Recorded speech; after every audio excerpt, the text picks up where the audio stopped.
August 2022, the St. Jude's Point Lighthouse. A heritage restoration crew scans the 19th century foundation when their ground-penetrating radar registers a void where blueprints showed only solid stone. Following protocol, a section of wall is carefully dismantled. The mortar is newer, the stonework cruder than the original. Behind it is not a structural flaw, but a tomb. Inside, two skeletons lie side by side, dressed in pristine Columbia University sweaters and New York Yankees caps. At that moment, the file on Daniel and Samuel O'Connell, twin brothers lost to a storm 40 years prior, was reopened. The mystery was no longer where they were, but how they ended up entombed 100 yards from the sea that was meant to be their grave. October 1982. The island of St. Jude's Sound operated on the rhythm of the tides, and no one understood that rhythm better than the O'Connell twins. Daniel and Samuel were 20 years old, extensions of their father's will on the water. They were quiet boys, known more for their work ethic than their words, their hands already calloused from a decade of pulling lines and mending nets on their father's boat, the Sea Serpent. They were island-born, but their ambitions stretched toward the mainland. An aunt in New York had sent them a package a month earlier. Inside were two identical Columbia University sweaters and two New York Yankees baseball caps. The boys wore them around the house like a promise, a symbol of a world far removed from the scent of brine and diesel. It was a future they spoke of in hushed tones after their father had gone to sleep. Their father, a good man worn down by the sea, was struggling. Fuel costs were rising, the catch was thinning, and a bank loan hung over the family like a persistent fog. The boys felt the weight of it.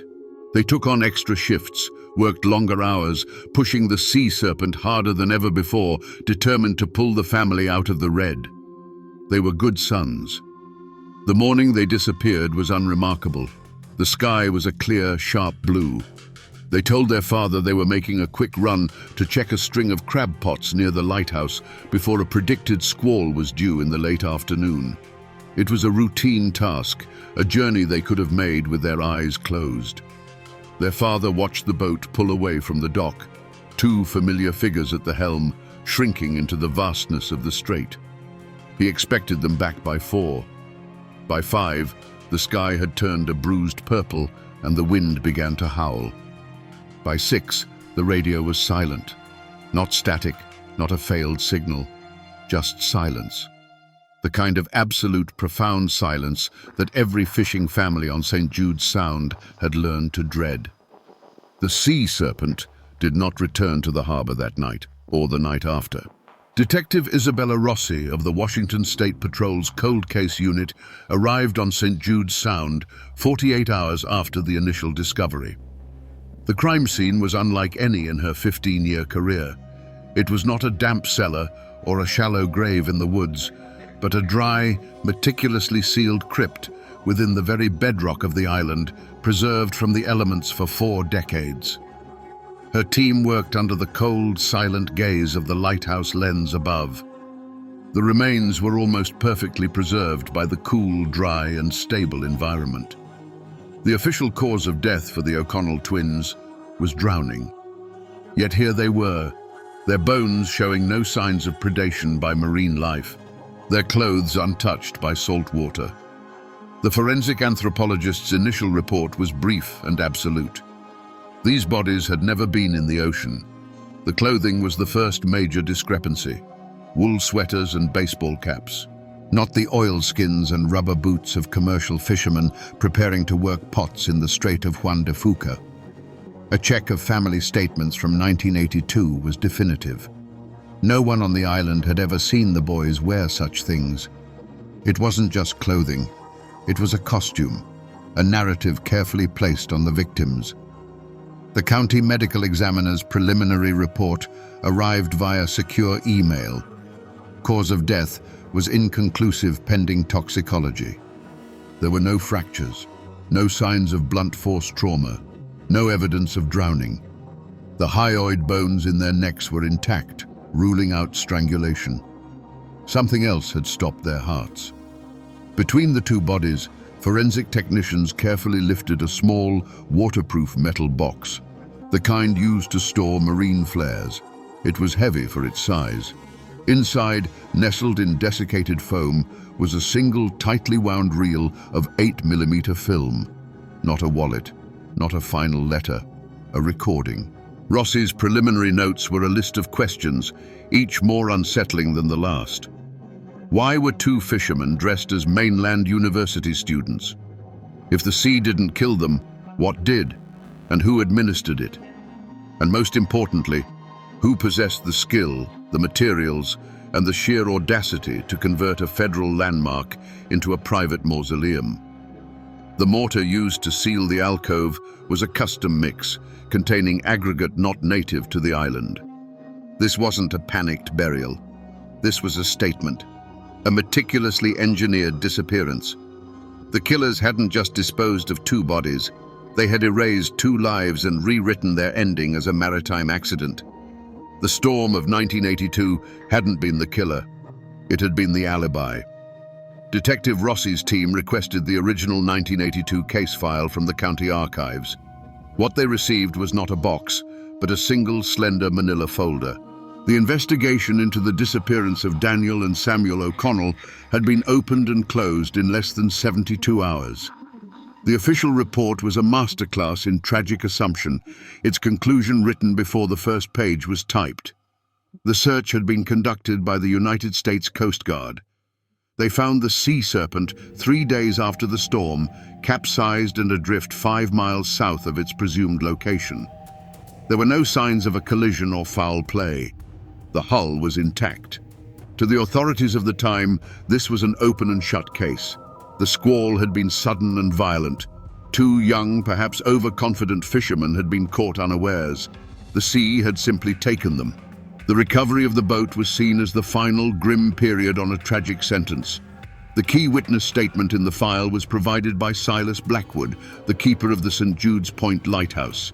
His testimony was brief and authoritative. He stated he had seen the O'Connells' boat head out that morning, just as their father had said. He confirmed the storm's ferocity.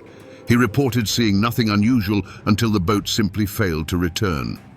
As the man who watched over the strait, his word was considered unassailable. No one thought to ask why he hadn't noted the small craft's movements in his official logbook, a standard practice for all keepers. The island community, steeped in generations of maritime loss, accepted the verdict without question.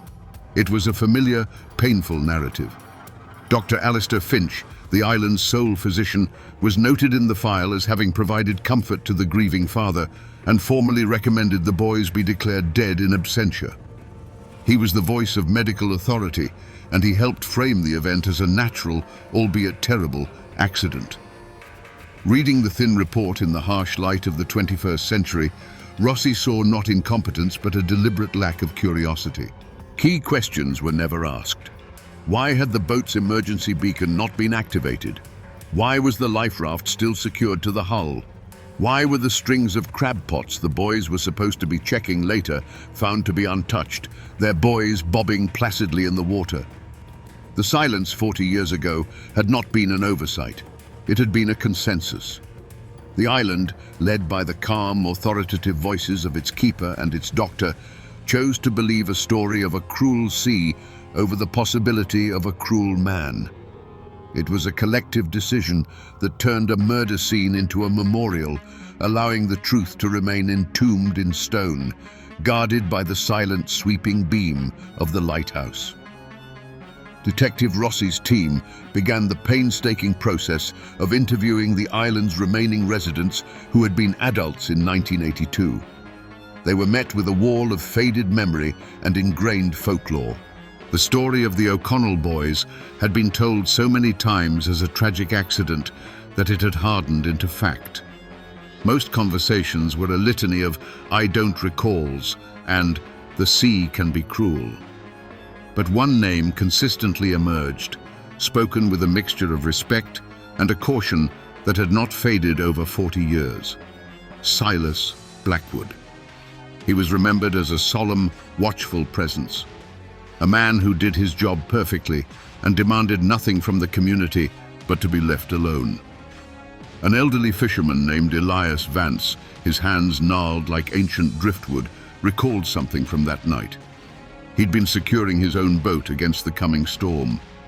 He remembered seeing the Lighthouse service truck, Blackwood's truck, making 2 trips down to the base of the lighthouse late that evening, long after the O'Connell boys should have been home. He'd thought nothing of it then. It was just Silas, always working, always maintaining his light. The man was meticulous, Vance said, his voice raspy. Everything had its place. Memory is a notoriously poor witness, so Rossi's team turned to the archives. They began cross-referencing federal requisitions for the lighthouse, ferry manifests for supplies coming to the island, and Coast Guard maintenance schedules. For weeks, the paper trail confirmed the legend of a meticulous keeper. Every gallon of fuel, every replacement bulb, every cotter pin was logged and accounted for. Blackwood's paperwork was a fortress, seemingly impenetrable. The work was tedious, a search for a single discordant note in a perfectly composed symphony of bureaucracy. An analyst spent days digitizing Blackwood's handwritten operational logs, comparing them to the official typed reports submitted to the Coast Guard regional office. The records were identical, perfect duplicates. Blackwood's penmanship was as precise and unyielding as the stone of the lighthouse itself. Then they found it. Not an inconsistency, but an anomaly. An entry in the operational log for the night the boys disappeared. At 2100 hours, Blackwood noted he was initiating a full system diagnostic and lens recalibration, a process which required shutting down the main lamp. He logged the lamp back in service at midnight, a single entry buried among thousands. To a layman, it looked like due diligence. To the Coast Guard veterans on Rossi's task force, it was a glaring red flag. No keeper would voluntarily take their primary navigation aid offline for 3 hours with a storm of that magnitude bearing down on the coast. It was a dereliction of the most fundamental duty. For 3 critical hours, as the wind rose and the O'Connell family waited for a boat that would never return, the lighthouse, the one symbol of safety on this coast, was intentionally blind. The question for Detective Rossi's team was no longer just what happened to the boys, but what was Silas Blackwood hiding in the dark? The discovery of the family's financial troubles from 1982 sent a shockwave through the investigation. Bank records, unearthed from a dusty county archive, showed the O'Connell family was just weeks away from foreclosure. This potent motive, desperation, cast the entire case in a new light. Whispers among the island elders, once dismissed as gossip, now sounded like plausible theories. The boys weren't just fishing, they were trying to save their family. The Columbia University sweaters and Yankees caps were suddenly reinterpreted. They were no longer a strange anomaly, but a calculated disguise. The new theory was compelling. Daniel and Samuel, knowing their father's boat was their only real asset, had stumbled upon a smuggling route and decided to engage in a dangerous act of blackmail. They were going to meet their targets, likely on the mainland, posing as naive college students to lower their guard. Detective Rossi's team, obligated to follow the evidence, pivoted their entire focus to Seattle's criminal history. They spent weeks buried in files on 1980s drug syndicates and extortion rings, searching for any connection, however thin, to the quiet waters around St. Jude's Sound. The O'Connell twins were no longer viewed as innocent victims of a local killer, but as amateur players in a high-stakes game who had been tragically outmatched. The capsized boat was no longer a staged accident. It was the brutal endgame of a deal gone fatally wrong. For a time, it seemed every new piece of information supported this dark, plausible narrative. Then, the full toxicology report from the medical examiner arrived. The theory of a violent, chaotic confrontation with criminals evaporated in the sterile light of science. There were no traces of alcohol or illicit narcotics in the brothers' systems. Instead, the lab found therapeutic, almost clinical levels of a fast-acting barbiturate in the bone marrow of both victims, pentobarbital, a drug used for sedation and anesthesia. Furthermore, faint traces of diethyl ether, a potent anesthetic from that era, were also identified. The boys hadn't been beaten, stabbed, or shot. They had been incapacitated, put to sleep. The scientific evidence was irrefutable, and it shattered the blackmail theory. Street criminals don't use surgical anesthetics to settle scores. This wasn't a messy, violent crime of passion or greed. It was a cold, quiet, methodical execution, carried out with the precision of a physician. The investigation had been pursuing the ghost of a gangster, when they should have been looking for a man with a steady hand and access to a doctor's bag. The toxicology report shifted the investigation's axis. With Dr. Alistair Finch dead for over a decade, a warrant was secured to search his former clinic, a building that had stood vacant and sealed since his passing. Investigators in hazmat suits moved through rooms layered in dust, sifting through patient records and rusted medical equipment. The official logs were a portrait of a dedicated country doctor, treating islanders for everything from fishhook wounds to winter flu. There was nothing out of the ordinary. The breakthrough came from the doctor's private study. Behind a row of leather-bound medical texts, a young detective noted one volume slightly askew. It was a 1975 edition of a pharmacology textbook. It felt strangely light. Inside, the pages had been hollowed out, creating a hidden compartment. It contained not a weapon or money, but a small, leather-bound personal journal. Most entries were mundane notes on weather and island life. But a single page, dated late October 1982, was written in a panicked, almost illegible scrawl. The ink was faded, but the words were a confession that had waited 40 years to be read. Detective Rossi read the entry aloud to her team, the words hanging in the dusty air. Silas brought the boys to me. They weren't dead. He'd used ether from my stores, said they saw the package from the Odessa. He made me do it. A painless injection. He said it was a matter of national security, but he paid me in gold Krugerrands. He dressed them like college kids, said no one looks for students in a fisherman's grave and no one looks for fishermen in a student's grave. He's bricking them into the light. God forgive me. In that moment, every scattered piece of the puzzle snapped into place with brutal clarity. The 8mm film was not a blackmail attempt. It was the accidental documentation of an illegal transfer. The Odessa, a known code name for a network that exfiltrated high-value assets after the war. The Lighthouse blackout wasn't for maintenance, it was to provide cover for a clandestine rendezvous.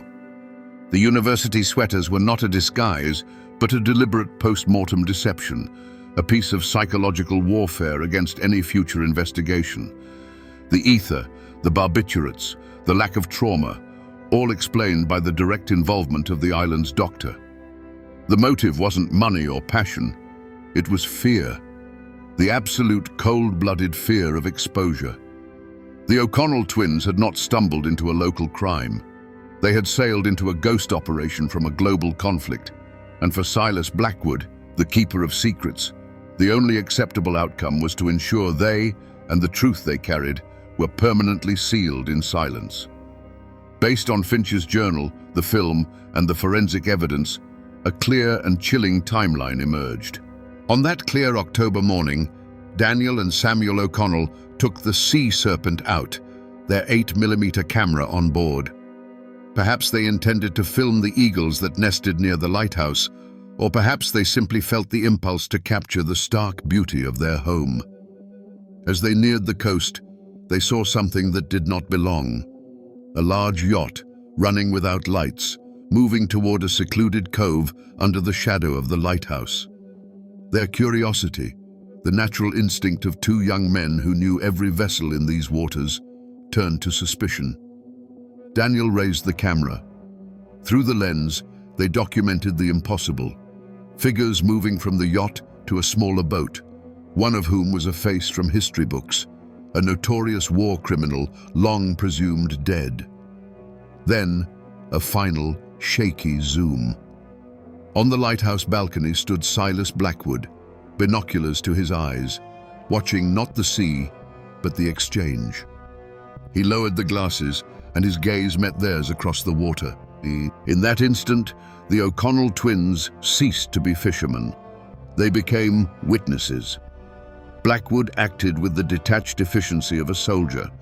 He would have hailed them on the radio, a calm, familiar voice inviting them to the lighthouse, perhaps citing a problem with their running lights or a warning about the coming storm. Once they docked at the lighthouse's private pier, he led them inside. There, he used the ether he'd procured from Dr. Finch. There was no struggle that left a mark, just a silent, odorless incapacitation. The twins fell unconscious, their film reel the only evidence of what they had seen. He then made a call to the island's doctor. Finch's journal entry fills in the next horrific step. Silas brought the unconscious but still living brothers to the clinic. He presented it not as murder, but as a grim necessity, a matter of national security. He invoked a world of shadows and dangers far beyond the comprehension of a small-town doctor. Finch, coerced by fear and compensated with gold, administered the fatal, painless injections of pentobarbital. The final act was a masterpiece of misdirection. Blackwood retrieved the university sweaters, part of a cache of supplies likely kept for the very people he smuggled. He and Finch dressed the deceased brothers, creating a false narrative in fabric. Then, under the cover of the raging storm he had anticipated, Blackwood took the sea serpent out to sea himself. He capsized the vessel and set it adrift, allowing the weather to become his accomplice. He returned to the island, and in the darkness provided by his own blacked-out lighthouse, he began the work of a mason, turning a void in the foundation into a tomb. He walled them in, brick by brick, sealing his secret within the island's most enduring landmark. The conclusion of the Washington State Patrol's investigation was formally announced on a grey November morning, 40 years and 1 month after the O'Connell twins vanished.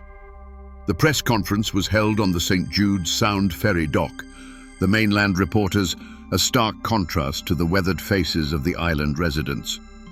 Detective Rossi, in her calm, declarative tone, laid out the facts. She officially named Silas Blackwood as the murderer and Dr. Alistair Finch as his accomplice.